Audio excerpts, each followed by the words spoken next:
smile and lift the veil that hides the light that guides my way and gets me through the darkness. I'm just an old soul. I'm just an old soul. I'm just an old soul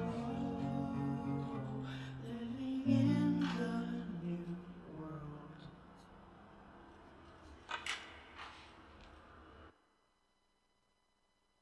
Whoops, here's the other one.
Uh-oh. So apparently everything is working. Hi, everyone. How are you? Um, so lots to talk about today. But the first thing I want to say, the very first thing I want to say is that I'm very happy, very, very happy to be here this Friday. I've been wanting to do this stream all week. It hasn't been that way for a while. Not that I don't like to do the stream. It's just been so hectic around here lately, and I haven't been able to catch up with everything, and so it's been a bit of a struggle. But this week, um, I was just dying to get to it. Actually, I should say that it happened last week. For whatever reason, last week was a good stream. I think it was, and I don't know. Even though I felt like I was unprepared, I don't know if you guys saw the photo that I posted, but I posted a photo of the studio this morning, and it was a disaster, man. If you were here, let me see. Hold on, let me see if I could pull it up because that was an interesting. I gotta show you if I can. It's around here somewhere. Oh yes, it's on my Twitter. But I think I can open the image by itself and do a yeah, there we go. Hold on. Here we go. So that's what the studio looked like this morning. And it was a complete disaster. It was like a disaster. Oh, that's funny. The chat overlay thing is still present. So you could still see. Oh, look, I'm back there somewhere. Yeah, but the studio was a disaster. It was a disastrous mess. No joke. So yeah. So let's see. Oh, Teledari says, you seem to be feeling better, Claude. Good to see. Nice. Thank you. No, I do feel a lot better. I've been getting a lot better sleep. And Sending Me Love said something about collabs. And it's an interesting thought because I found a couple things that I think I may have only played once on the stream. And I actually found a track that is completely brand new, and in fact it's so brand new that I found it and listened to it for the first time myself today. So that's where I'm at. So I can see the chat is delayed on the stream though, because that's a little late from what like, let's see if I scroll. No, you see it. That's weird. It's like it's missing a bunch of stuff. I see as it scrolls up. I don't have enough screen real estate to show the whole chat. That's interesting. I'll have to figure that out later, but I'm happy that the chat is, I owe you that. Oh gosh, what am I saying? Ira, thank you. I owe you for this one, Ira, because that was a good suggestion. And I think I'm going to leave it this way from now on so that whenever I want to play something, we can just turn on the chat and it can scroll by. Because I get some DMs that say that on some of them they can't replay the chats when I post the videos, and that's because sometimes I have to edit the videos, and of course, if I edit the video in any way, that means that YouTube removes the chats. So this way I could keep them. But anyway, getting back to the conversation at hand. Today's topic is an interesting one because I have to tell you something that happened to me.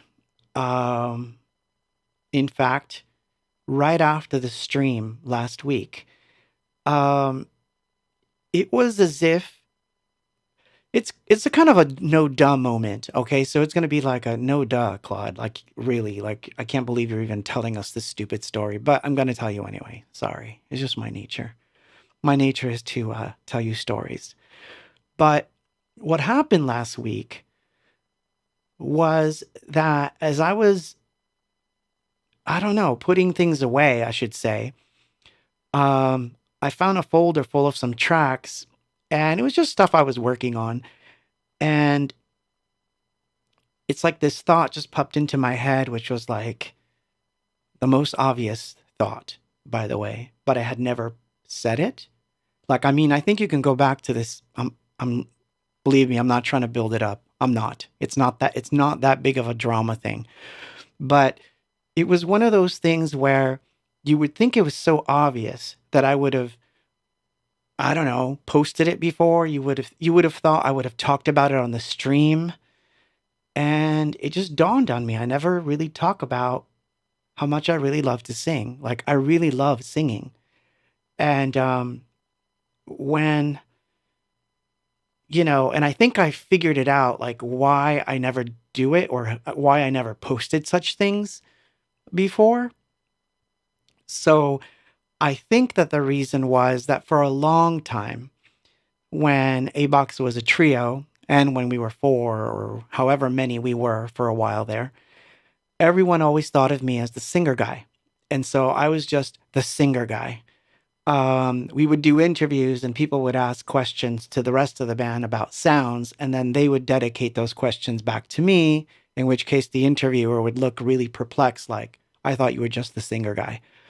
So for a while, I was almost anti the singer guy because I wanted the world to know, like, I make the stuff, I make these sounds, I make this.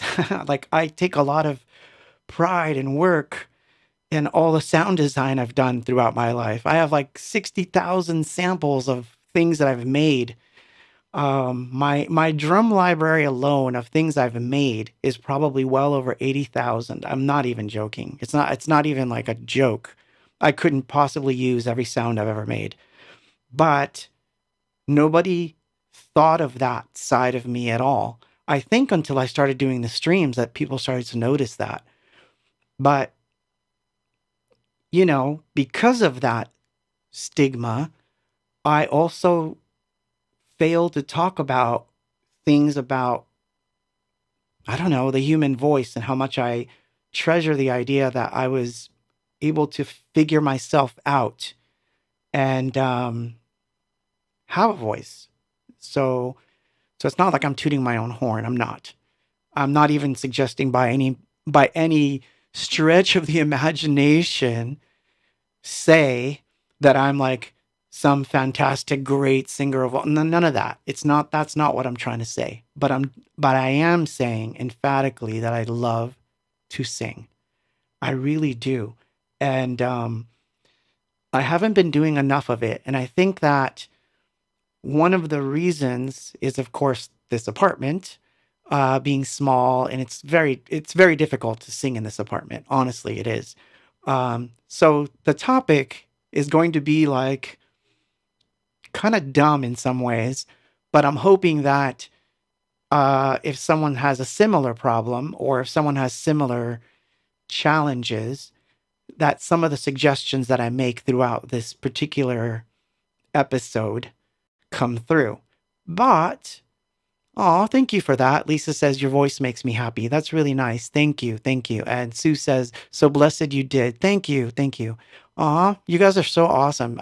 Look, seriously, like I said, I'm so happy to be here this Friday. Like I have like so much cool stuff to play that you won't even believe some of the stuff I found, which is really cool, by the way. I did find some good stuff, but we'll get into it. And especially hi to everyone in South America. I know that it's late for you to tune in or super early in the morning. So a big hola, ¿cómo están? Thank you for being here. Like I said, I'm very appreciative of everyone who like shows up, Todd Livingston. I like to sing also. I have plenty of space. My wife might wish I'd stop. Well, see, that's the problem. I get really when I go to sing. Well, we'll get into that. I'll tell you about that in a way. But thank you, Lalo, for being here. I understand it's super late, so I'm just making sure you understand, all of you, how much I appreciate seriously that you're here. Especially this week. I don't know why. Like I said, I've been. I don't know. I feel like I'm coming out of some sort of weird shadow period, so it's a good thing. But yeah, which is funny because I actually had a headache today, which is weird, but not a migraine, just a headache, mild, and it's almost out, so we're good. And I've got my tea, I've got you, I've got music. What else do we need? So what I'm going to play tonight are going to be I was going to call them silhouettes, but I guess dualism is probably the best term for this. I'm going to play things sort of in batches of one or two. If I play one, it's because that's all I've got. But if I play two, it means that I'm going to play a little demo of something or some acoustic thing before I play whatever the next song is. And they may not be related. But so anyway, while I get myself further organized, because I didn't make changes to the studio and I was worried that things would not work. So I didn't change the cameras, but some of the sound stuff got changed. And I hope you can hear me clearly. I hope you can hear the music clearly. If there's any issue, let me know. I know that the sound may cut out here and there, and that's a fault of a hard drive that's acting funky and I can't stop it. So it's a weird thing, but it's just something that's been happening. And I probably have to replace that drive. And unfortunately, a lot of stuff is on there. So until I get that done, you might hear a little blip here and there. But nothing terrible. I think it's some sort of driver issue. But other than that, everything has been working flippin' awesome. What? That's so funny. So by the way, there are ads and I'm not going to say scammers, but people that will solicit things from you. So I'm begging you, do not post your phone number. Do not post your email addresses or anything of the sort. Even if the person on the chat says that they're my manager and, would you like to be on some special? No, there's no one else that's going to be on here asking you to do such things as subscribe except me.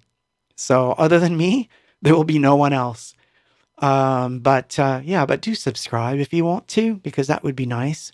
But anyway, I'm going to go back to the moon because I like this moon overhead. I do.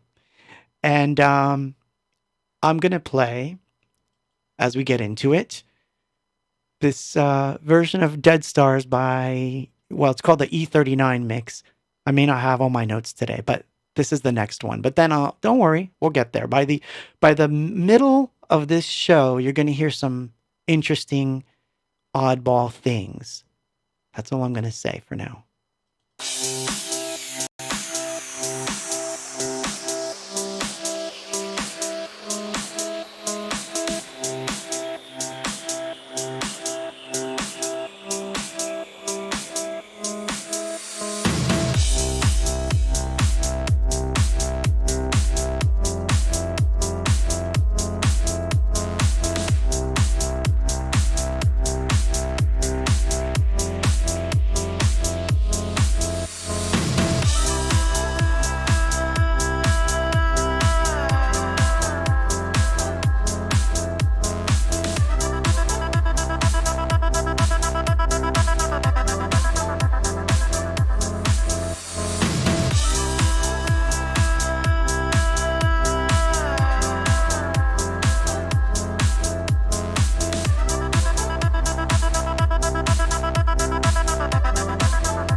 By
Break us out of all this madness.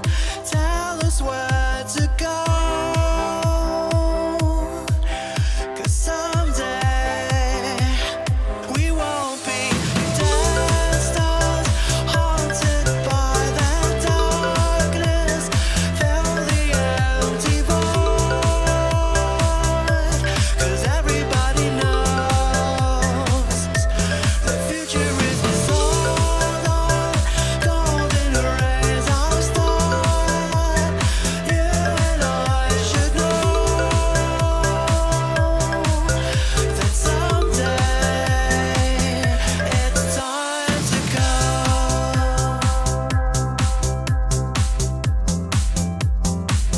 So let it go. So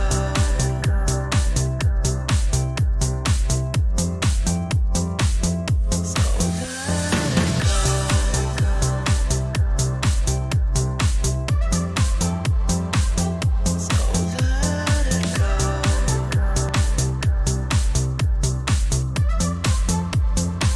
So let it go.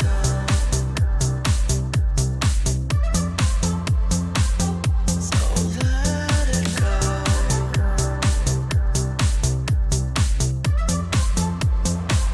So let it go. So let it go.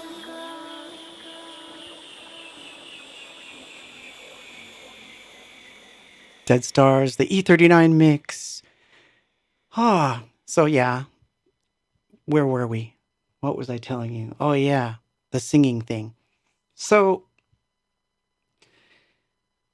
ever since I moved into this apartment, you got to realize that, or you don't have to realize, I realized it, is that it's very small. And whenever I'm recording or singing, when I'm practicing, I'll make up really weird lyrics. Sometimes they're stupid, really dumb. Sometimes I get lucky and on the cusp, I do something cool, but rare. More than usually, as I'm figuring out stuff, I'm repeating certain lines over and over and over again. I get self-conscious, of course, if someone's in the room or working or something, because of course I'm going to disturb them.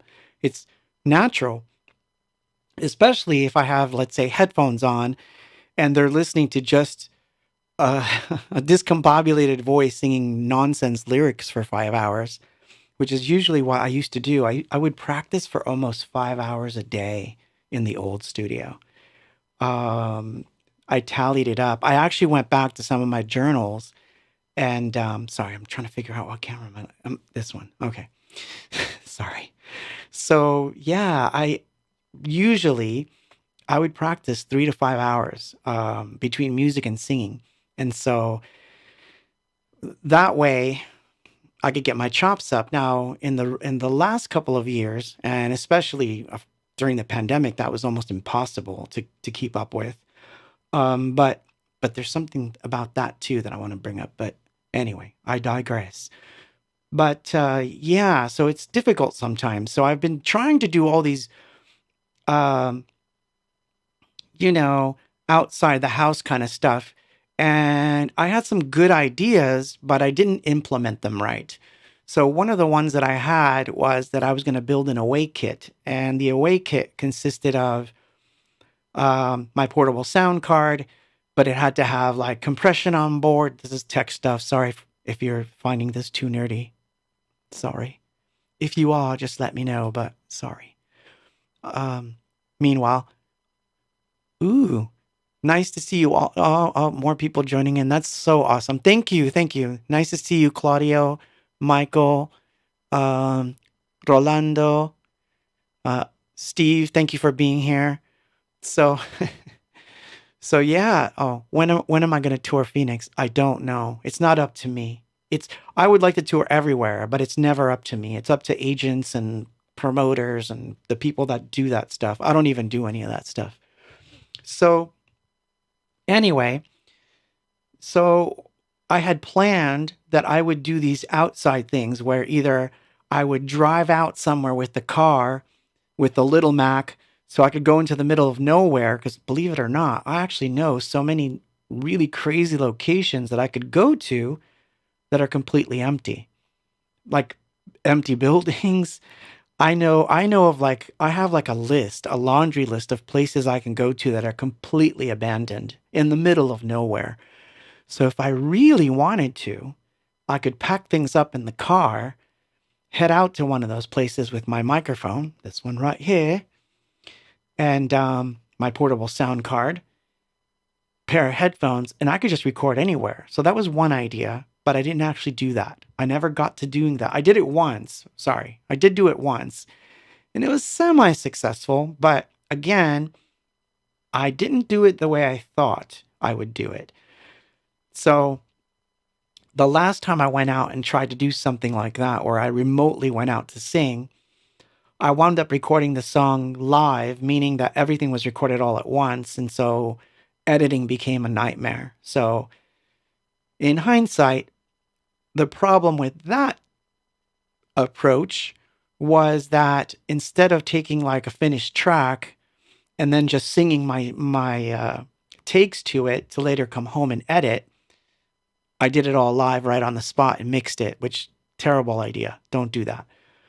But if you have access to abandoned buildings or abandoned places, obviously in a safe place, don't go somewhere where you're likely to get killed and left for dead. But in my case, I know some places that very seldom do humans go, quite far out, and they're excellent places to just set up and record. And since my Mac has my little Mac has a battery that will last about, I would say, 2 hours. Well, let's put it this way. If I took both laptops, I can do 2 hours on the Mac and about 4 hours on my PC. So that would be funny, right? To go out into like some strange place and track. But here's the thing. There's nothing wrong with that. So there's nothing wrong with trying that kind of stuff. So that's one that I'm going to go back to. So today, the reason why my studio was such a mess is that I was actually packing my away bag for all my lenses. Now, it's funny, but usually what will get me out of the house is not the idea of going to a remote location to record, but to go out to a remote location to film. So I've been wanting to practice more with my camera and do a lot more photographing. So I figured if I pack the car up with all my lenses, or the ones that I care about, and my camera, and set course to some remote location, but also happen to bring a microphone and the laptop, I may do some takes somewhere. That is an experiment, and I'm going to try it. I'm definitely going to do it. So that's why my studio was a mess today. I was cleaning it up. And by the way, the subtitle of this episode, did I actually? Uh-oh. I don't know. Did I? Oh, this one, yeah. Is how is it that I am creative for this, that I am a creative for this long? How come I've been doing it this flippin' long? Like, seriously, like, that's like a really, I've asked myself this question a lot lately. Like, why am I still doing this? And the reason is I love it. And so one thing I'm going to tell you, if you're a creative and you're listening to this and you're like trying to figure out yourself, the one thing that I always tell people that are creatives or who want to be creative all the time, meaning that you want to be a full-time creative, is you got to love it, because it definitely is not going to love you. You are going to go through hell and back. I'm not going to sugarcoat it. I'm not going to make it, all sweet and fuzzy for you so that you think that there are some little silver linings around every corner. It's not. It's mayhem. It's like you're gearing up for war. You're going to be in a war, and it's going to be for life.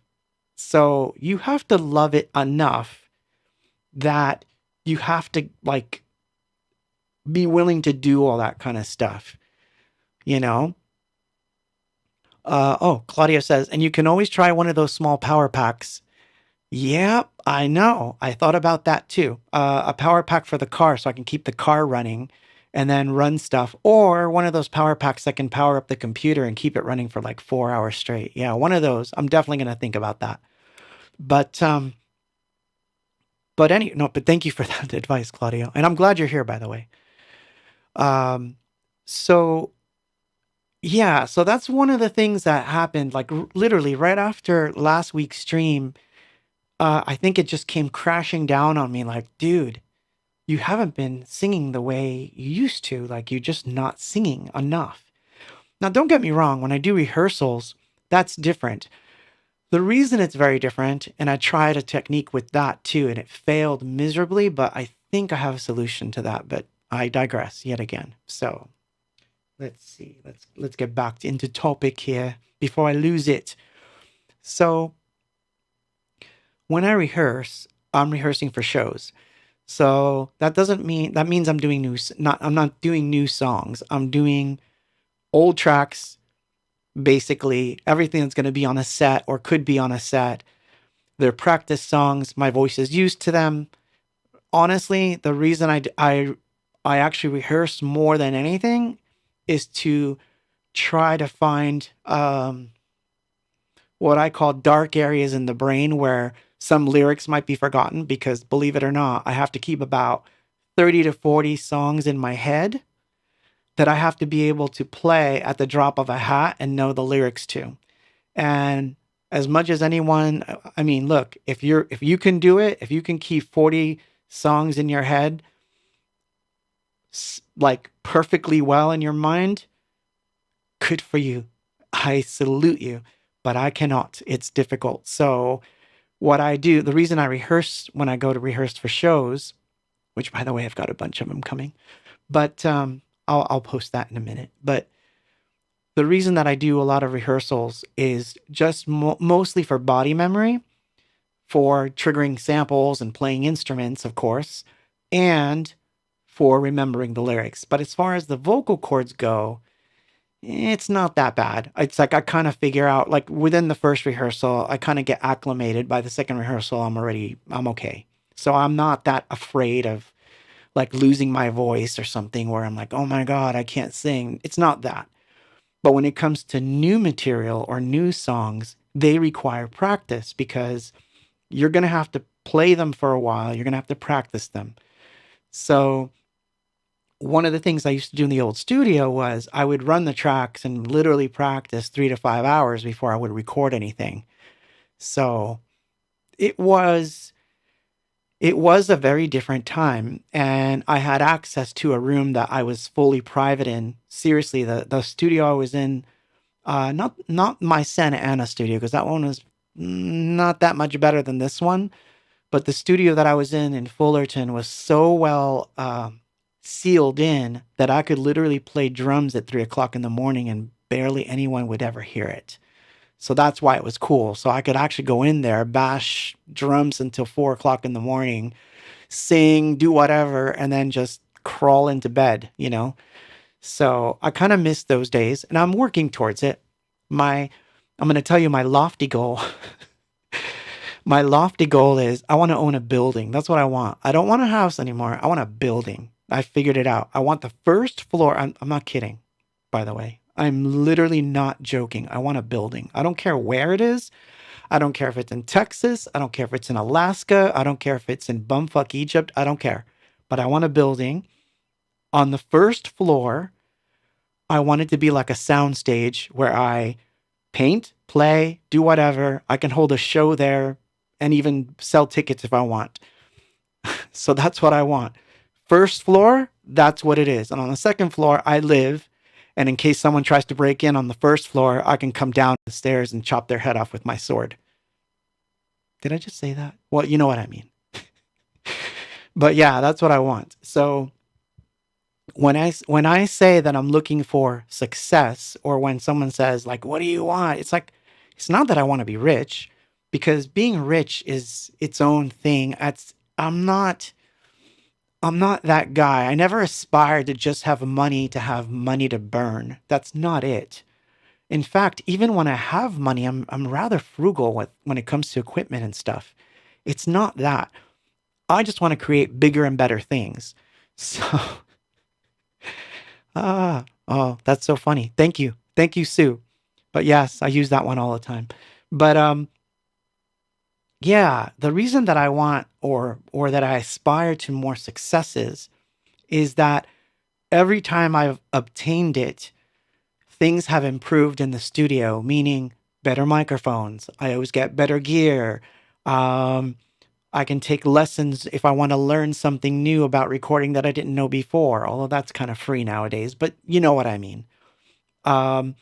So it's not that I aspire to like be rich. It's not that. My aspirations come from being able to practice in a better space. In 1990, for example, when we were signed, I guess I should play something. Yeah, I'm going to play something and then I'll come back and we'll start with in 1990 when I was signed. You guys remind me. But this next one is actually, I messed up with this one. Hold on. I had it here somewhere. No, I lost it. Oh, crap. I'm terrible. Oh, well, I'm going to hold on. So I'm playing something off the Oblivion release, which was bands doing covers of ABXWRK songs. And this one stuck out to me today. And so I wanted to play it. And so the one I'm going to play, well, we'll come back. We'll come back to that because I can't even read. But you'll get it. It's this song.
the mic cue, miss the mic cue, of course, because that's what I do. Now would be a good time, definitely, to hit that subscribe button and the like button, which I don't like saying, which I made an entirely graphic thing down there somewhere, and even a different one somewhere else, just so I wouldn't have to say it. But we're almost there. We're less than 200 people away from 10,000 subscribers, and it was my personal goal for this year to reach that 10,000. So I am...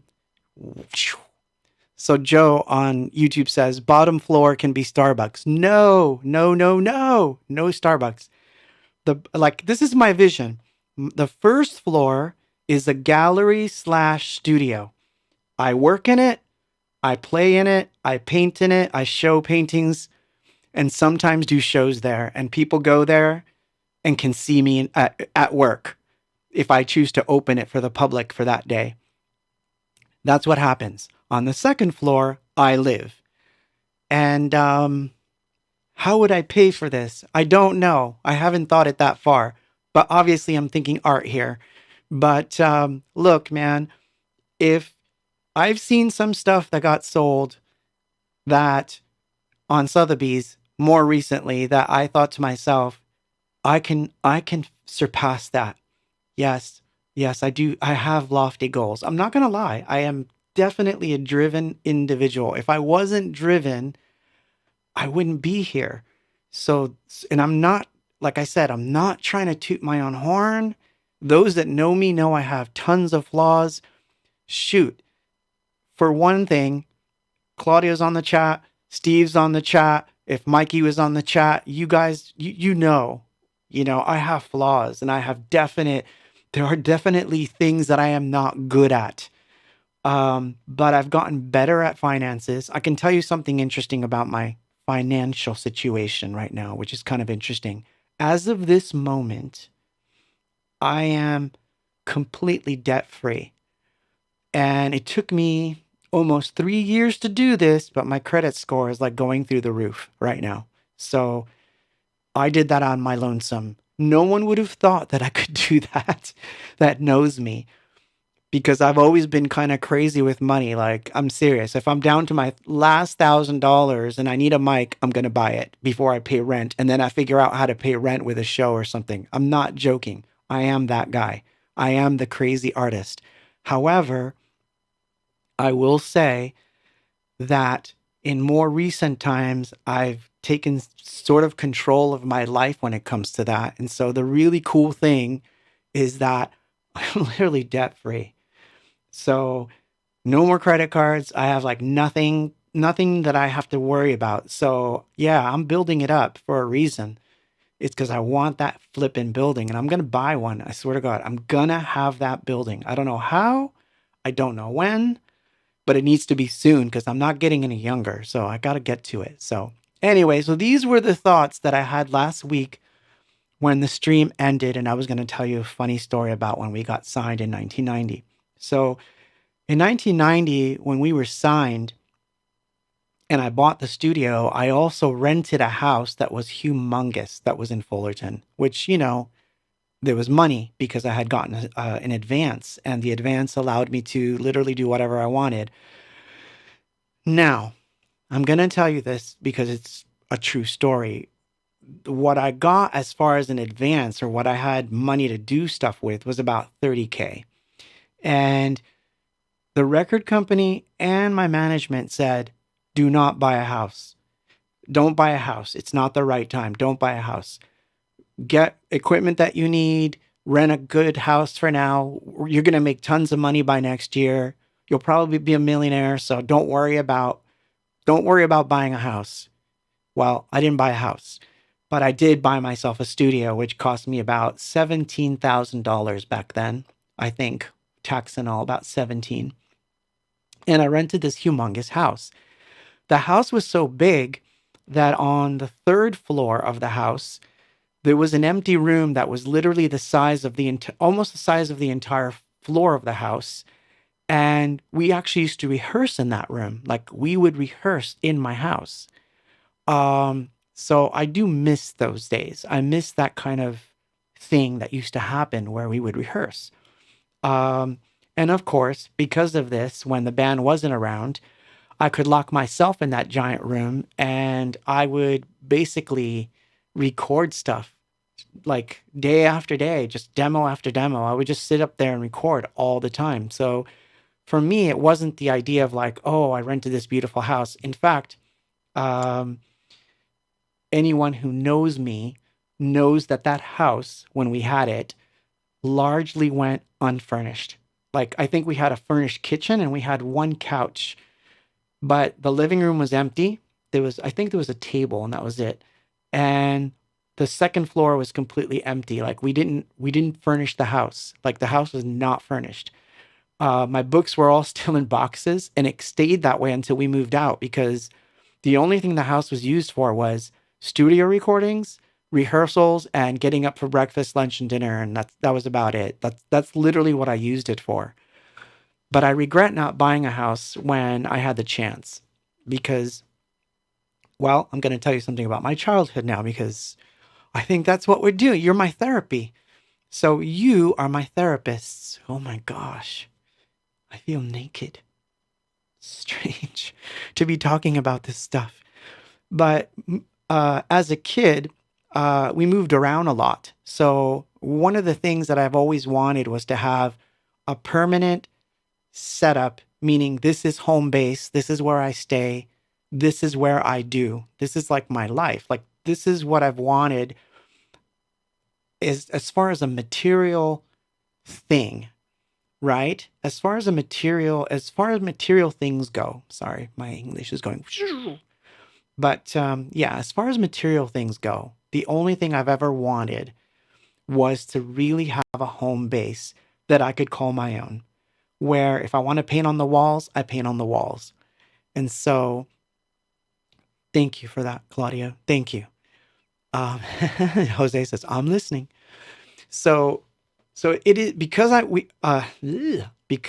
when I was young, we moved around a lot. For me, it was always like a strong desire. Like I want my room to be my room forever. Like I don't want to move again. And we moved a lot, and look, I'm not going to say it was a terrible thing. We moved, to be honest, it was like, I guess kind of like the Jeffersons. Every time we moved up, right? So I came here as an immigrant, really little, and we stayed in a one-room apartment. And obviously from there we moved to a bigger place. And then my grandparents came to the United States, moved to a bigger place. And then, if you know what Latin families are like, everybody lives at your house. So the houses that we rented got bigger because there was more people, So that's basic Latin families 101. Everybody lives together. So we were a big family, and so we needed to move every time. So yeah, if you have a Latin family, you know exactly what I'm talking about. You have the tias, grandparents, mom, dad, and the cousins come over on the weekend. So that's how it works, man. So, and it's no different in Argentine families versus Mexican families versus Hondurans or anything else, or Peruvians for that matter. That's how it is. So yeah, I wanted my own house. So that desire, I think culminated last week when when it hit me that like, man, I really love singing and I want to sing more and I want to record more. So whatever has to happen, has to happen. So one of the things that I have done that I had started to do, if you follow this stream and you've been here a couple streams back, is I got microphones that I could take on the road with me so I could record while I'm on the road. Now that I've done, where I've been in hotel rooms. In fact, the very first song I played on the stream tonight was recorded in a hotel room outside the Newwave bar when I played at the Newwave bar in Fullerton. So if you go back and listen to the first song I played, it was recorded in a Motel 6 that was across the street from the Newwave bar. And I set up a mic and I'd taken my guitar with me so I could record. So anyway, We're about to reach that hour. So we're at 9 o'clock. So I'm going to play two things that are interesting that both are remote recordings. So one is a collab, which is pretty interesting. So thank you, Eugene. Thank you for saying hi. So yeah, all hands on deck. I'm seeing that. There you go. There you go. So I love your comments, by the way. The chat is scrolling pretty fast, even though, you can't see. I got to figure out. I think I'm going to figure out how to do a split screen so I can have the chat on one side and then I'll figure it out. Can't do it while we're doing this, but interwebs are good. So that's good. I don't want to mess with it right now because things are good. So Iris says, I moved a lot as a kid too. We were so poor. You'll get yours, Miss Australia, and you deserve it. The universe delivers. It sure does. And look, by the way, I want to make this really clear. I am not complaining. When I say that I desire something or that I want something, I am not complaining. I am very blessed. I am so lucky that I get to do what I do full time. No joke. So for me, I don't have time to complain. If I complain about anything, you let me know, because I'm telling you, I might say like this apartment's small, but that doesn't mean I don't make good on that. In fact, I'll get into the technical aspects of that when we come back. But first, I want to play you something. So as I was looking for the songs that I wanted to feature for tonight, and there's two that are rather important, and I'm going to play them this next half of the stream. I found a song that I recorded in a hotel room. Well, it wasn't a hotel room. As it turns out, we had gone to La Oroya in Peru, and we had stayed at a house. And this particular house was on this property that I guess the American engineers who work in this particular city in Peru, which by the way is way up in the mountains. To give you context, it took 14 hours by via van to get to this location. So for you people that ask me, for example, earlier in the chat, why don't you play Phoenix? I will play anywhere as long as someone books it.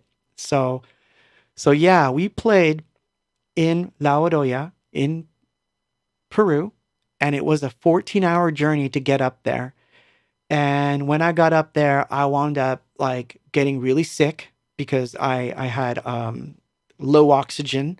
I had to get oxygen. I was literally taken to the hospital, given oxygen. All this crazy stuff happened. But I didn't know this, or I didn't remember.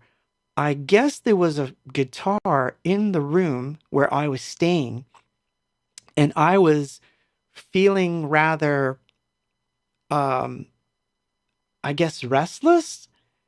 And I turned on whatever computer I took with me, which at that time would have been my little IBM, but nothing fancy.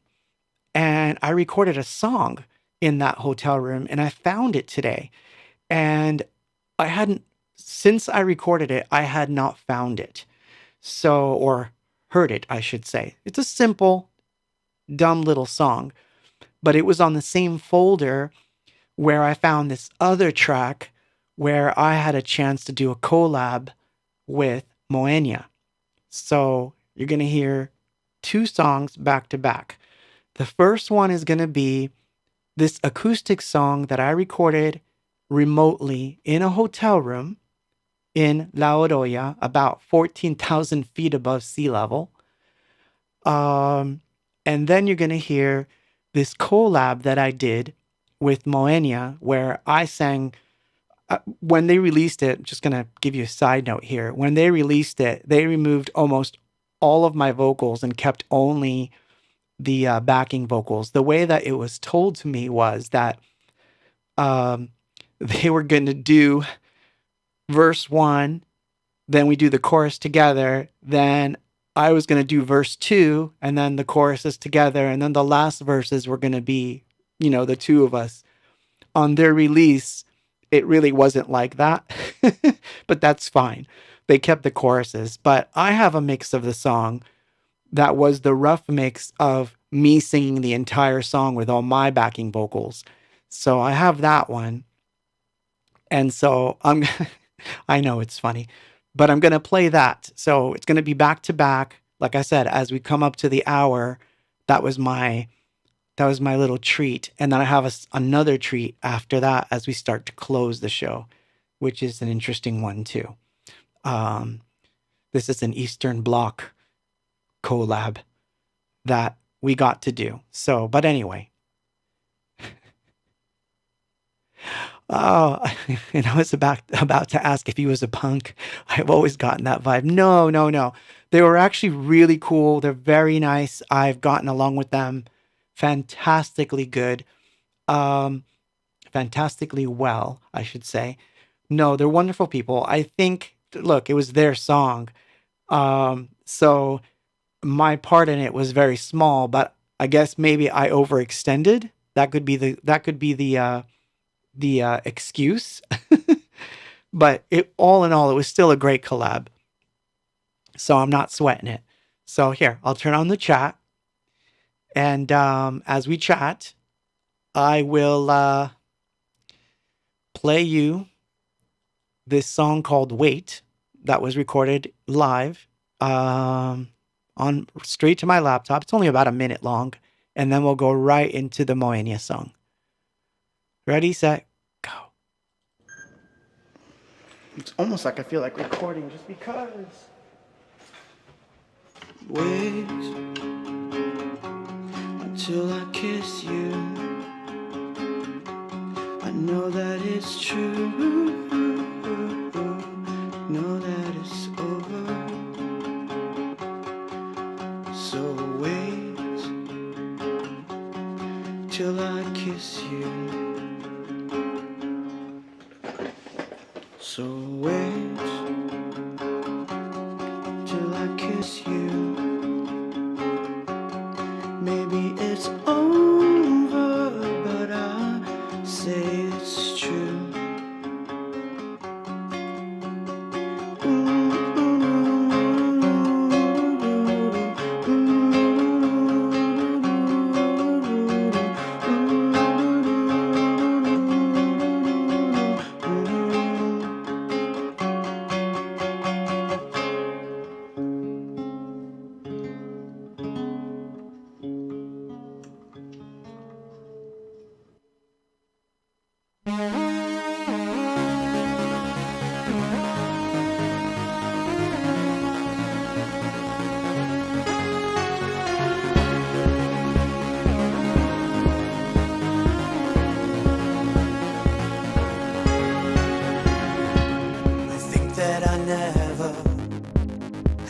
It strikes so clearly. I'm sure that I never believed that this was for me.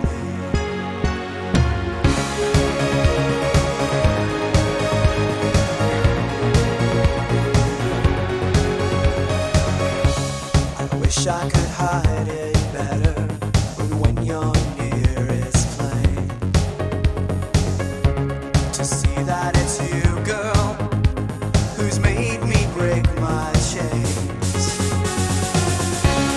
Suddenly perfect, you were there in front of me. Not sooner or later, only right on time for me.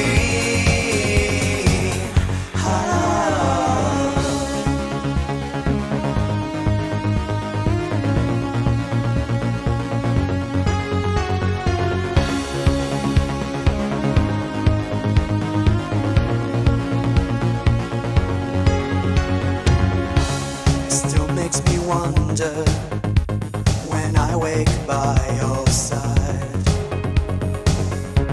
I'm not sure that I was the one you had in mind.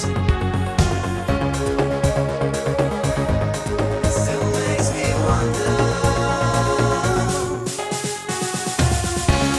Suddenly perfect.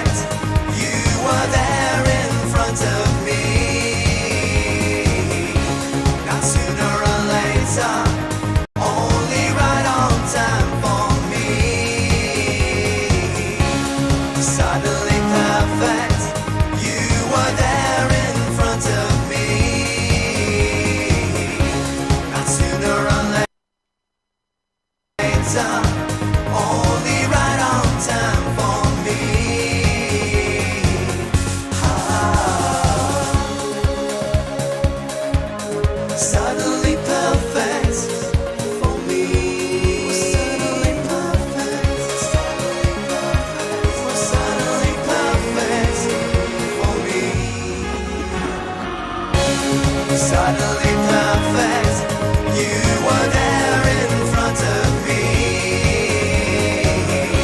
Now sooner or later, only right on time for me.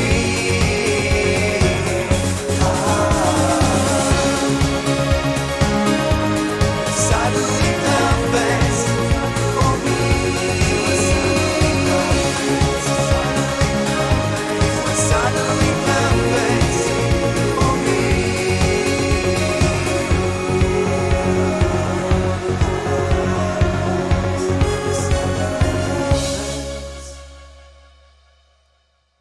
Suddenly perfect. So yeah, that was the one that I did. Oh, sorry. Sorry about that. I forgot to turn the mic back on because that happens on this thing because it's not live and you know all that kind of stuff. But yeah, suddenly perfect. Which was they did it in Spanish, and I'm seeing a lot of people on the chat saying that it sounds great in English. So I guess they released the Spanish version, but they were supposed. I think it's out there. They had to have released the English version because I remember hearing the final mix. But you're funny, Eric. I don't do covers, just willy nilly. I don't. I'm just telling you, I don't do covers willy nilly. For me to do a cover, it has to be a song that I love so much that I have to make it mine. That's how I do covers. If it isn't like that, I don't do it just willy nilly. So this isn't what I just played was not a cover. They were writing this song. They sent it to me brand new, and they emailed me the backing tracks, and they had sent me the lyrics, and I recorded everything. I did all the backing vocals that you heard. I did all of it. And then we were supposed to meet up and Moenia, which is a band out of Mexico, a very popular one, by the way. And so yeah, I recorded the vocals in my studio and then sent back the vocals mixed to them. And I did this rough mix that you just heard. And then they released it. But like I said, when they released it, it didn't turn out quite the way it was supposed to, or the way that it was told to me to repeat. They were going to sing the first verse in Spanish. Then we do the choruses together. Second verse was going to be for me to sing the lead. And then we would do the chorus together. And then the final choruses the final verse and chorus were going to be sung together. But that's not how it was released.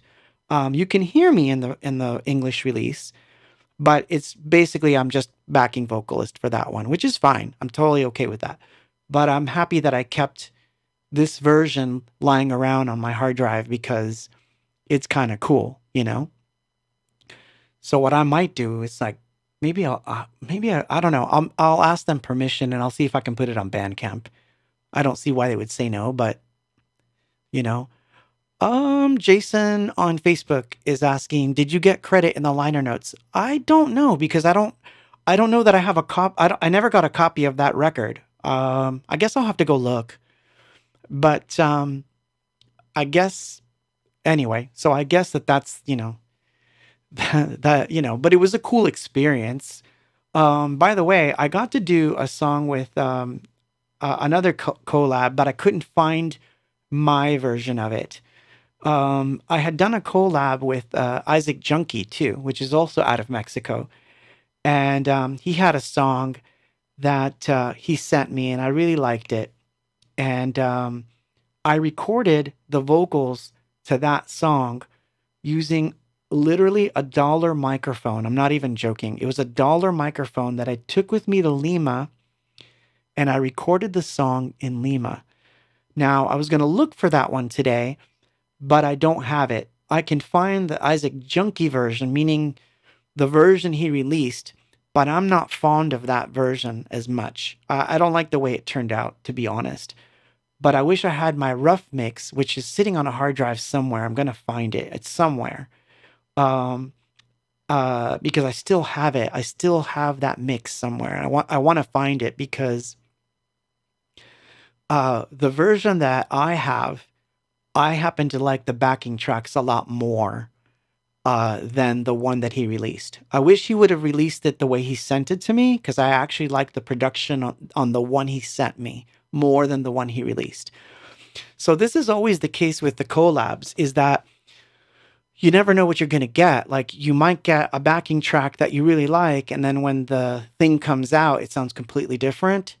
So yes, it was called Don't Say. And I looked for it today, but I couldn't find it. And like I said, I didn't want to play his version because I'm not as fond of it as I am the version that he first sent me. That one is really cool. It's very analog-y, very straightforward. And the reason I like that version better is because that's the version I sang to. So in the end, I think it fits better than, let's say you sing to a backing track and then they change the entire backing track. It changes the dynamic of how the vocal was recorded. So that's another reason why I kind of sort of shy away from collaborations, because I always have that fear. So yes, exactly. Life is like a box of chocolates. You never know what you're going to get. That's not true, though. I mean, you could open them first before you buy them and say, never mind. I'm just joking, Jason. But, on Facebook. But, anyway, I love your comments. Oh man, so funny. Eric still wants me to do a song, a cover of Your Woman by Whitetown. Yeah, I don't think I could do that song. I love that song, but I don't think I would not do it justice. It exists in its own realm, you know. But so fast forward a little bit, no pun intended there. But so this notion of recording remotely and trying new things remotely. So another thing I had done, which I was talking about earlier. So in case you're just joining us, the topic for this evening is, I love to sing, I want to sing more, and how can I get more singing time out of my normal life? So one of the things that happened this last week that was really fantastic, and I do want to tell you about this because it's true, is I completely 150% improved the sound of all the headphones in this studio. I wound up getting I would say a moderately expensive headphone amplifier that drives these things, which I don't know if you know what these are, but so this is nerd talk right now. So those are my AKG K701s, which are like one of the best headphones you can buy. It's about almost $400. The problem with them is they're not accurate. They sound fantastic, but if you mix on them, they don't have enough bass. So that's a problem. I love mixing on these, but they're not accurate either. They tend to favor the lower mids, so I wind up scooping them out. So it was a big problem. So I found an app called Auto EQ app, which was fantastic for me. It literally made being in this room millions of times better, because now when I go to write material or sing or do something, whether it's here or my laptop, or, oh gosh, no, I'm not going to sing Depeche Mode. Jeez. Listen, I don't do covers. I can't do them. I just don't do them. But so yeah, if you want someone to sing Depeche Mode, you got to go somewhere. I can't do it. I just can't. There's no point. Dave is Dave. I don't want to be Dave. So it's this thing that happens. I just can't do it. Like, one thing about when you find your own voice is you don't want to be someone else's voice. But I will say this. I will say it like this. If I did want to sing a Depeche Mode song, like if something happened where I'm like, I want to cover this song so badly, then I would. but it would have to come from the inside. Like it's something would just have to happen. That's all. But so anyway, back to nerd talk. So I wound up tuning all the headphones in my room to the point where it doesn't matter if I'm on the Mac or on the laptop or on this in the studio, they all sound the same. They all feel the same. So in checking mixes that I was doing for the 12-inch, which yeah, I held it back like almost 2 weeks now because I wasn't happy with the way the mixes were going and I was not feeling confident. So this week, in thinking about the studio and getting things ready and making things better, I got a couple different things. So I now have a controller that I can take on the road with me that I can really, really use as a full-on controller, so that I can actually write stuff on the road. That was a big deal for this week.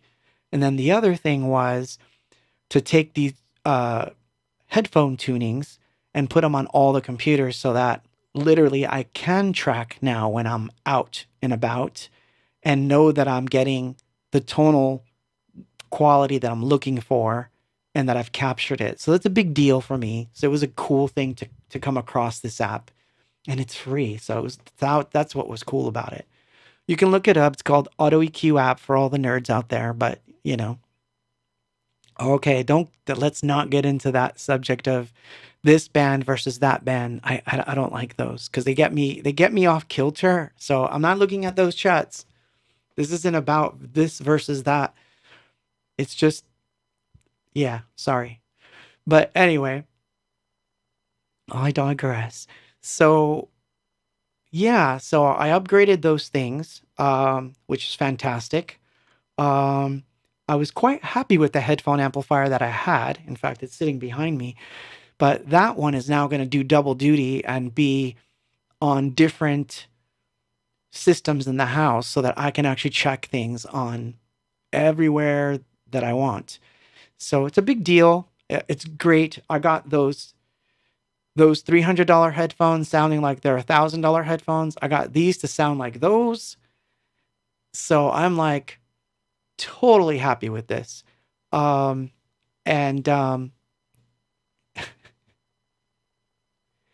oh boy, we're still going to get on that one. Not joining that chat. Like I said, I would do it. This is so funny this is turning into an episode. But look, I do a collab with Dave Gahan in a second. Like if he wanted to sing with me, I'd be like, yeah, let's do it, man. So anyway, I digress. So let's play a song. So here's a song. So this one's an oddball, and I think I've only played it once on the stream. But to give you an idea of like the whole singing thing, so in 2020, so this is a 2020 thing, before there was a stream or a quaranstream, and I was like in that mode where, you know how it was in 2020, everybody was like going crazy. Like this is like right at the heart of it all where it was all going nuts. I'm talking like June, July, like when it was like in full swing pandemic, and I refused to follow the rules. I did not follow any of those rules, by the way. But one of the things that I wanted to do was record, and I wanted to get out of the house because I was stuck not only indoors, but everywhere we went, we had to mask up, or you couldn't go to the store without wearing some stupid thing, and you couldn't go, like you literally couldn't do anything other than stay in your house. So I was going stir crazy, and I actually wound up riding quite a bit in a park. And the only thing I ever took with me to this park was literally, I'm not even thinking like I don't want you to think this was some spectacular rig. It wasn't. It was just my little MacBook Air. I used the built-in mic, and I was using the keyboard on the Mac itself to trigger notes. But what I was able to do was to play different instruments together, and that's when I started to get into like wiring Reactor up in a way that I could actually almost live sequence on the fly, if you will. And so I recorded different different demos out in the park. So the bad news is that these outings yielded some really cool demos, but almost impossible to recreate, which was sad. That made me sad. To this day, some of them I can't recreate, which is bizarre. But I'm going to answer this question before I play the next song. JBK says, in your early ABOX tours, did you sing another band's song along with your early releases? No. Well, okay, that's not true.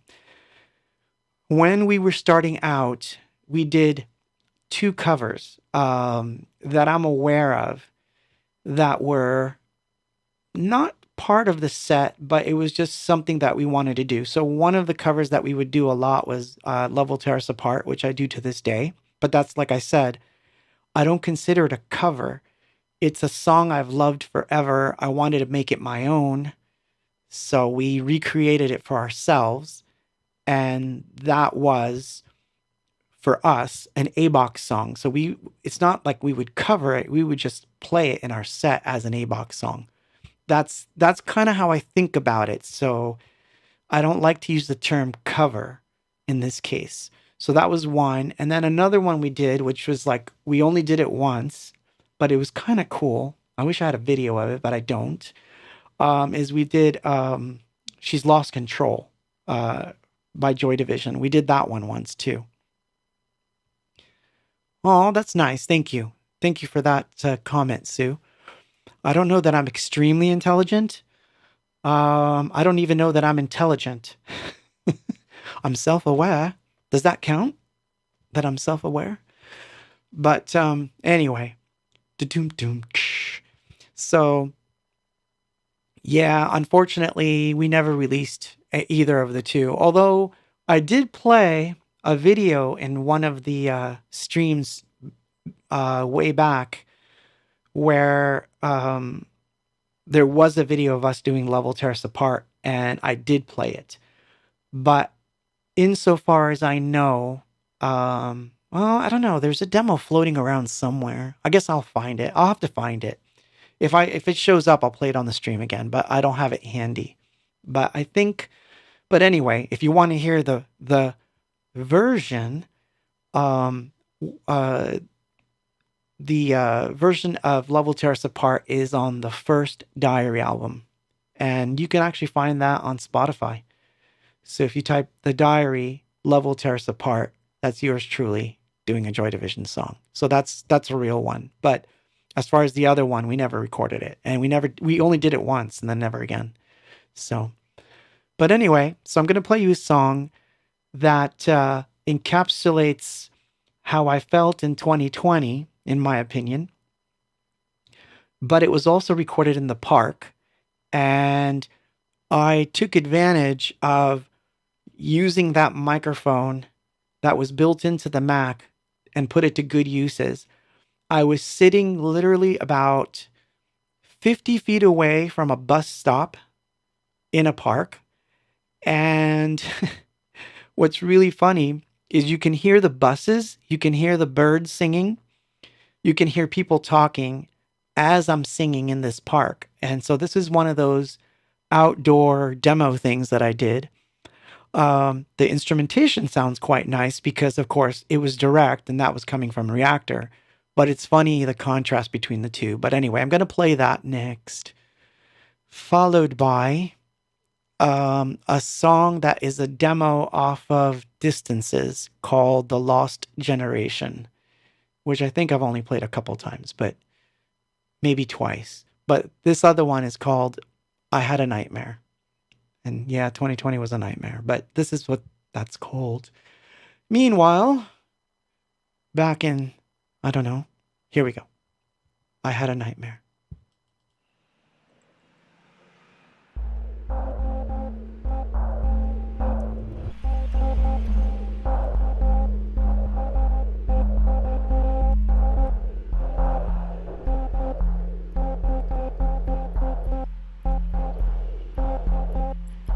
I woke up from a dream I had last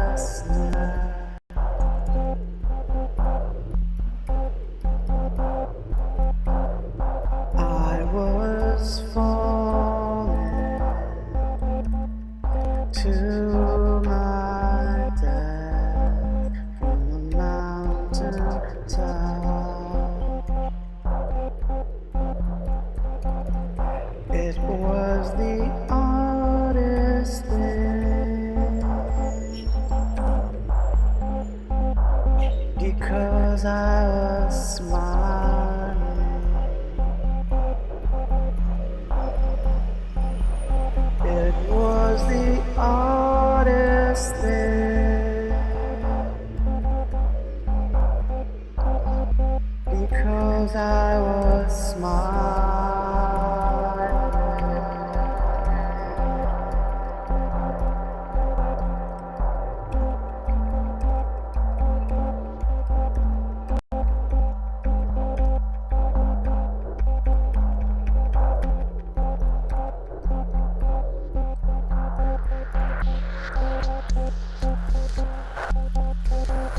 Then I woke up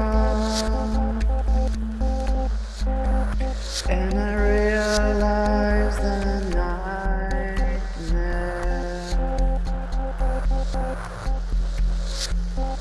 is very rare.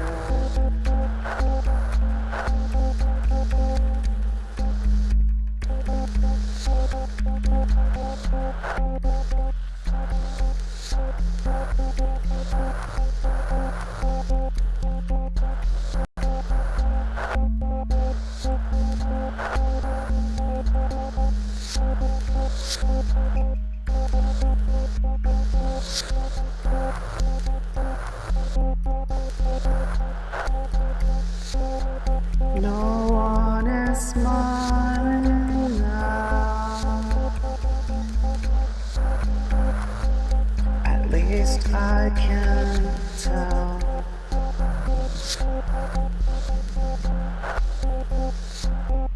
No one is smiling now. At least I can tell.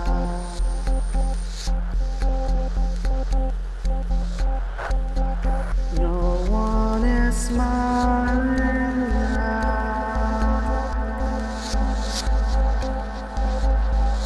I can tell.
I had a nightmare.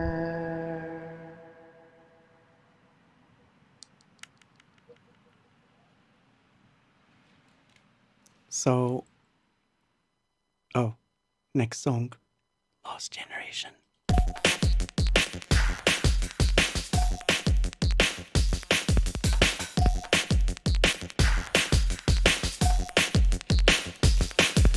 Click, test, formulate, fall, time, even, bombs, apathy. Basking in your data stream, taking over. Motion tracker satellites, follow what you wrote. Gotta get away, gotta get away, gotta get away from all our noise that's coming in. Lost generation, we are the lost generation. This is the lost generation. You are the last generation, don't belong to anyone. Swirling apathy. The only thing that worries you is when the phone don't pay. Gotta get away, gotta get away, gotta get away from all the noise that's coming in. Lost generation, we are the lost generation. This is the lost generation. You are the last generation.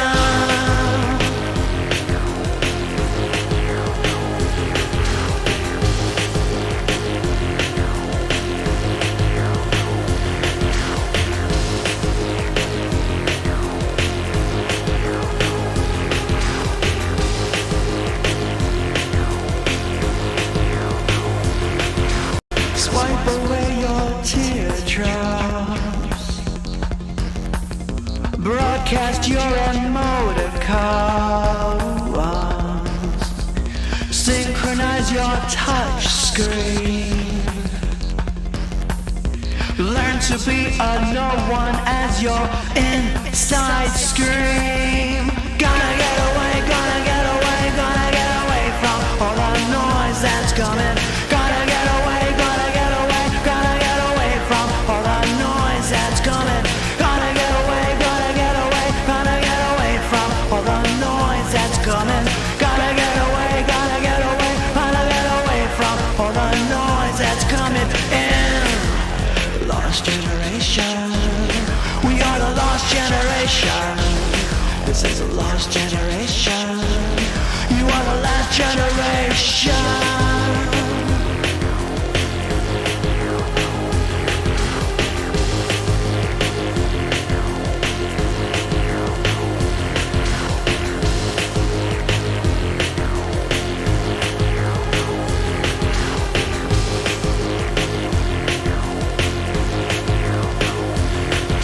Swipe away your teardrops.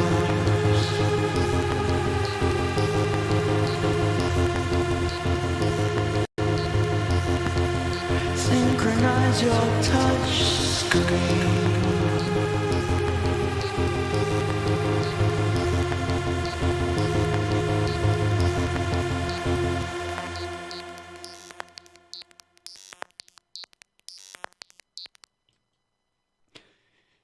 Yep, you see? There's a commercial right there. Yep, it's right there. Oh, I can't even point to it. Point to it!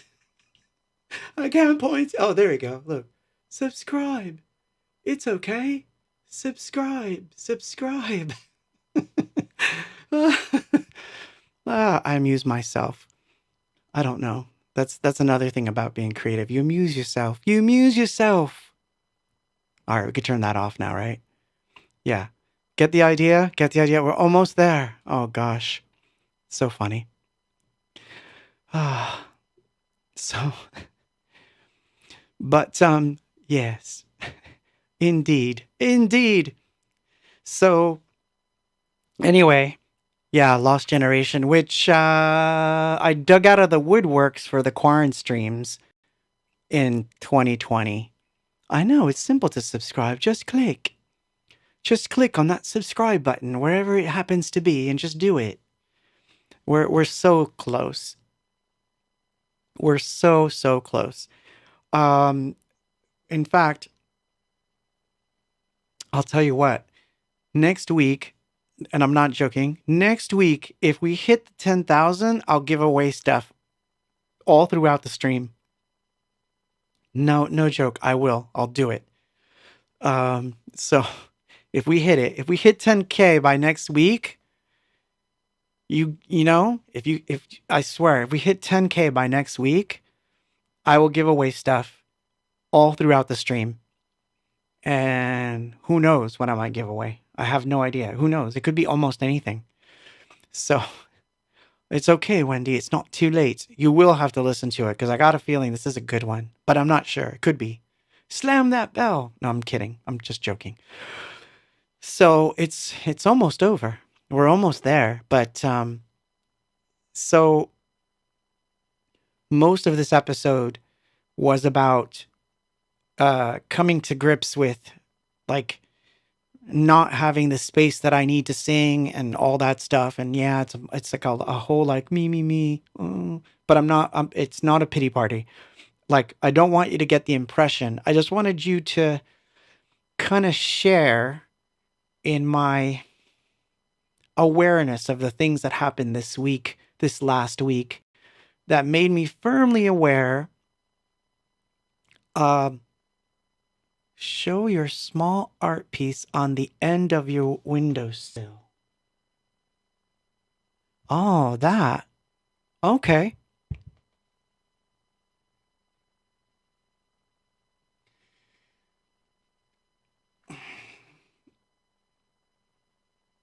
I don't know if I can. I won't focus on it. The camera never likes to focus on these things. Let's try the other camera. Hold on. Let's see if this one works. Sometimes it'll work.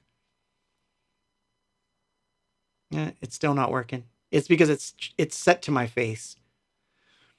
But it's small. This is actually an NFC. This is a chip. And I think I've programmed this one. See? That's like we hit 10K, I'll give this away to somebody. And you can scan it with your phone and it'll do something for you. Although I don't remember what I put on this one. Yeah, so I've got a lot of dolls in here. Since we're on the topic of my windowsill, things that I will never give away. We missed Halloween. Like, we didn't really do a Halloween one because Halloween was in the middle of the week, but... Ooh, can you see him? He's one of my favorites. I built him for a video that never happened, but I still like him. He hangs on the other end of my windowsill to remind me of death and taxes. And this one was sent to me by a fan, which I like. So I keep everything that I get. You know, I don't give away the things that people send me. I tend to keep them. So anyway, but I digress. But so yeah, we were talking about remote recording and all that stuff. So getting back on topic to recap. So yeah, today as I was cleaning the studio, which was a disastrous mess, I put together my away bag yet again for remote recording. And while I did the photographic part of it, I still have my away bag for remote recording, which is basically the bag I travel with. But I did get a new MIDI controller, which is now going to travel with me on the road, and it replaces another controller that I use on stage. So it will look a little different, the setup, if I get it to all work. So I'm going to tackle that over the weekend. I may have to either cut the stand down a little bit or may have to rethink the way the stand works. But so there are some changes. And they're coming right in time for the shows because I've got shows coming up, of course. So let's see, because I'm supposed to do this, and you know, Robert told me, like, don't forget to push shows and make sure that you're talking about the shows. And I'm like, oh crap, I always forget to talk about that. It's just not in my nature to like shill. So I'm not good at it, I'm afraid. But here you go. So coming up, oh, you can't see it anyway, but if you go to anythingbox.com, which is where you should go, you can check out all the shows that are coming up. But right off the top of my head, well, not really, because I'm looking at the screen and cheating. November 21st, I'm in McAllen, Texas, Club Retro. Wednesday, November 22nd, the day after, which is going to be an interesting flight all on its own. I'm leaving 6 in the morning for that flight. But that will be San Antonio. I'm planning a very special set for San Antonio. By the way, Saturday, November 25, the day after Thanksgiving, El Paso, Texas. And I may stay a few days in Texas. I may tell you what restaurant I may go eat at. And if you guys want to join us, maybe that can happen. But that's with T for Two and Channel 69. By the way, the one in San Antonio is with Robbie Wasabi, which I'm thrilled. And he had a request for me, and so I'm going to play his request. And on December 2nd, which is now technically the last show of the year, because I don't think anything else is going to happen, and I think that ends the tour for the entire year. It's been good. I've done Texas. I've done New York. I did Hollywood. So Florida. So this was a pretty good year, actually. So definitely want to expand on that come 2024. But yeah, Houston on December 2nd at Etro is the last of those. And now I'm going back to the,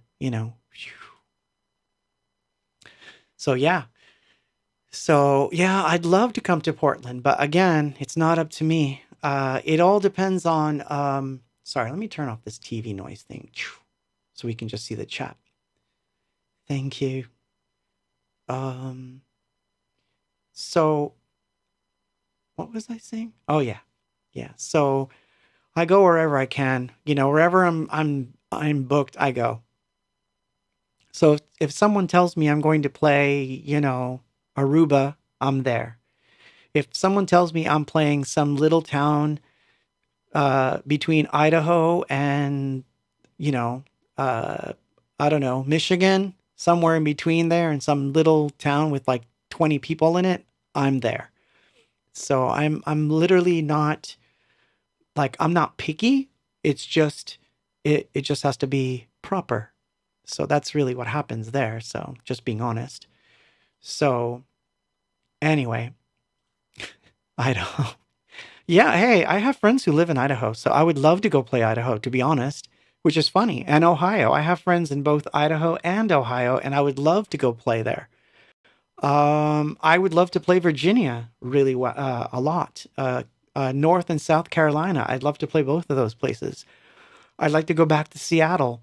I'd like to go back to Florida. So it's not that, oh, Krista says, who do we need to strong arm? Actually, it's not. It's just the clubs. And look, I'm lucky that I'm working as I am because quite honestly, we are facing a bit of a economic downturn and some of the venues and stuff are going, they're not fully back from everything that happened in 2020. It sounds funny to say this in 2023 that we're not back, but the reality is we're starting to really feel the effects of what happened 2 years ago or 3 years ago. We're feeling it now. Like now it's starting to creep into everything and having two wars going on at the same time, not to mention the other wars we don't hear about. All that stuff going on definitely puts touring in the back burner for almost everyone. So I don't, I'm lucky that I get to do what I do. So I'm not complaining. But yeah, I am definitely interested in anywhere that they'll have me because I love touring because it gets me to new places where I can sing. And when I have a few days off, that gives me an extra studio to play in. So believe me, I'd love to. So we're coming close to the end here. And the last song that I'm going to play is probably one of the most interesting ones. So I want to make sure we give time for it. But so we were talking also about collaborations and things that I'd done with other people. And another one that stuck out to me was, so we got this email once back in 2013. At first, we didn't take it seriously, but we'd gotten an email from some band in Russia. Yes, Russia. And they were a synth pop / industrial band, and they wanted to do a song with us. And like I explained before, if I don't fall in love with the song, I don't tend to want to do anything. So this was almost a pass at first. But as it turned out, Danya got into it. So she was really into it. And so she kind of took it over. And so she was full on committed to do this project. And so all we had to do was basically record vocals. So this one was in, like I said, 2013. And she came over to my apartment, which was my studio at the time, was in Santa Ana. And we cut her vocals there. And she needed some help with lyrics and some, coaching and things because she had some problems with some of the lyrics, I remember, and she wanted me to look them over and, how we could do certain lines. So I produced the vocal tracks, but I myself did not sing on it. I thought she did a fantastic job on it by herself. So I opted out of singing. So we recorded all her vocals. I then was able to comp them. I mixed them and we sent it back to the band in Russia and they did a mix. And this was the first time that I basically got a backing track and a mix that was so good that I was like, this is what it should be like. What I get is what gets released. And They did a wonderful job of mixing this song. And I'm going to, here, I'll show you because I think I did it where I have yeah, hold on 1 second. I'll actually show it to you. So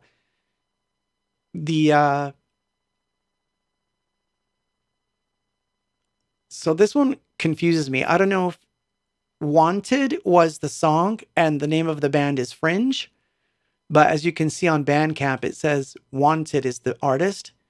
So it's bizarre, but basically it's on there. It's track 6, Save Me, which says featuring Danya Morales. And here, I will post the link on the chat, which should show up on the YouTube chat. And so yeah, we sent it back. They did the mix. It was fantastic. So I came across that today as I was looking for stuff, and I really thought that it was like it brought back really good memories of us working in that studio, because that studio was about as small as this one, but it was a little bit better isolated. So we were able to turn on speakers and at least, at least I thought we were isolated.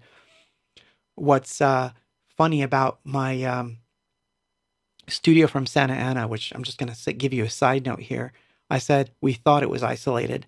I thought the sound couldn't get out, but one day when I left my apartment, one of my neighbors said, "Hey, I like whatever it is you're playing in there all the time." And I was like, "Oh my God, that's me singing and practicing." And I was embarrassed, but it was funny that, they could hear me, but at least nobody complained, at least until I was almost ready to move out. Then another family moved in and they absolutely hated every time I turned on the speakers. So wound up being a good thing. So that's the song I'm going to close with tonight, is going to be this track that Danya sings that we recorded in my... No, she used to live in Fullerton. And at that time, I was in Santa Ana. So, and she lived on the far edge of Fullerton. So she had a drive. She had a pretty long drive to get to my place. And, but yeah, we recorded it there. We did the session, I believe we did it in 2 sessions. She did all the lead vocals one night. And then the next time she came down, she did all the harmonies and all the backings. And then I think 3. Now I remember 3 sessions, because on the 3rd session, she came in to listen while I cut the vocals up so that, she could pick her favorite parts, and we would argue about, what part versus, what's the performance versus, what's perfectly in tune and so forth. But we put this together in 3 sessions, and because that's what happens. I mean, I argue with myself when I'm comping vocals, so I'm not like dissing on her in any way. Whenever we comped vocals, we would always all argue about what take to use, because somebody would like the performance in one, and the person who sang would be like, "But I'm out of tune," and it's like, so what? So it would be like one of those situations. But yeah, first session she did leads. Second session, she did all the backings. And by the 3rd session, we did the comping, and we did a rough mix that we sent over to Russia. The band recorded it, finished up whatever they had to do, and then it was released. But I don't think it was released until 2014. Yeah, for a while. I guess you could definitely say that about us. But more like siblings that just argue all the time. It was probably more like siblings to this day. Seriously, I don't think she doesn't have a brother, but she had me. I was probably the closest she had to a brother, and she's probably the closest that I had to another sister. Trust me, because we were we could be like really, really good, and we could be arguing the next moment. So anyway, but I do love this session. And as I was looking for the stuff that I needed to find today, this one just fit in so well that I thought this is a perfect way to close the evening. So anyway, without further ado, I'm going to play that song, and after that, I will say good night. Thank you so much for joining me today. I am super, super grateful. I'm going to turn on the moon as I always do, because that's how I like to close things. And just one more time, subscribe, subscribe, subscribe. Here we go. Wanted.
Say goodbye, Danya.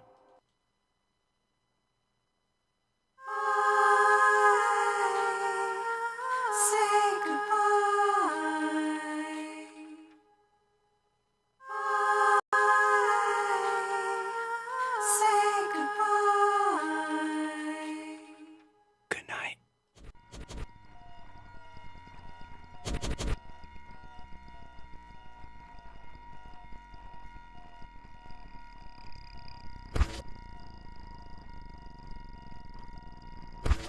I'm part of it.